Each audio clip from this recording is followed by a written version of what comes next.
जल निष्कासन में बाधक साजुछि रास्ता उपरे पाचेरी निर्माण। प्रतिवाद करिबारु महिला को आक्रमण और दुर्व्यवहार अभियोग। एभली संवेदनशील घटना घटी भद्रक जिला पीरहाट थाना साहापुर पंचायत अधीन कंड्रागाड़िया गाँव में दुई परिवार पक्षर रास्ता उपरे पाचेरी निर्माण करा जायतिबा नै गाँ मझिरे रास्ता उपरे वर्षा जल लहरी मारुछि। पचा पानी रे लोके नानादी रोगर आक्रांत होउछन्ति। गत 3 मास धरी एहिपरि भाबरे 30 परिवार लोके नानादी हैरान हरकत होउछन्ति।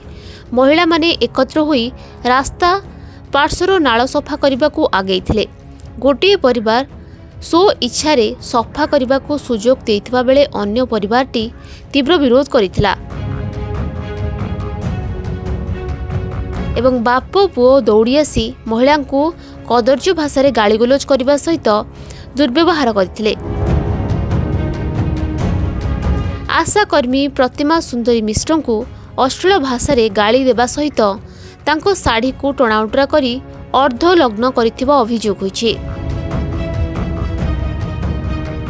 तेबे सेतिक नुहे नाଳ सफा करबाकू आउ थरे आसिले जीवन रू मारी देबाकू मध्य धमक देइथिले, जहाकू नै गतकाली महिला माने थाना को आसी अभियोग करथिले।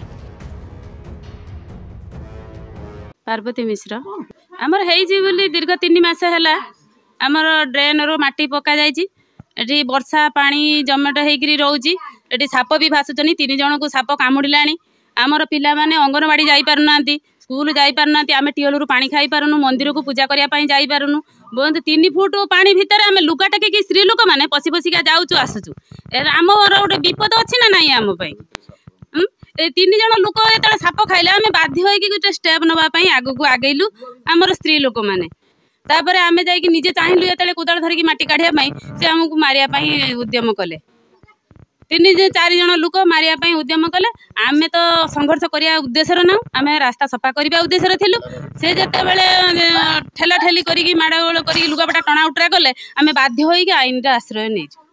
1700 लोक संख्या मु आशा करू। मु सेठू स्त्री लोक समस्त कहले चल आमे परिष्कार करदवा गाँ रास्ताटा। सब स्त्री लोक सेठू गाँ बैठक बसला परे कहले हो चल आमे बसिया बसिकी गोटे विचार करी कोन गोटे करिया। किंतु गाँ लोक से माने फांकी देले। फांकीला परे गाँ लोक कहले तमे माने परिष्कार जाय कर जा करियो करियो आमे कोन करिमु। आमे सेठू सांग होई गनु गला परे हानिया हुनी कि भागौतुनी से रास्ता सब हमको माइले मारके पानी फानी पकेकी भी माइले बाप पुओ सब सांग होई गला। दाबी थाना रे ए जे हमको न्याय मिलु। आमे किमि गाँ रास्ता क्लियर हो, आम छुआ पिला अंगनवाड़ी स्कूल मंदिर आमे जाई पारुनु। गत काली आमर मीटिंग बसितला ग्रामर समस्त लोक आमर 10 जणिया कमिटी 10 जण थिले बसिकी आलोचना कलु। जो माने पक्ष बा दाई मुदाई 2 जण डकैथिलु। डकैकी बुझिलु। बुझिला परे से टोटाल फांकी देला। कहला मु मोर काटिमी नै तमे कोन करिया कथा कर। आ तापरे स्त्री लोक माने दिला मु पचारले हम से कहूजी काटिबो नै आपण मान जा करिया कथा करिया आमे आ तम कोन कहिम ए हजर कहिकी तम ए कलु। तापर से माने कोन जाईकी कटाकटी करिया बुझ तम ऊपर माडा उडा हेजी गाली गुलो हेजी हेउची कथा। तदंत केबे हेबो एवं महिला को न्याय केबे मिलिबो साधारण आलोचना हेउछि। तेडुरु संजय दास का रिपोर्ट, मेट्रो टीवी ओडिशा।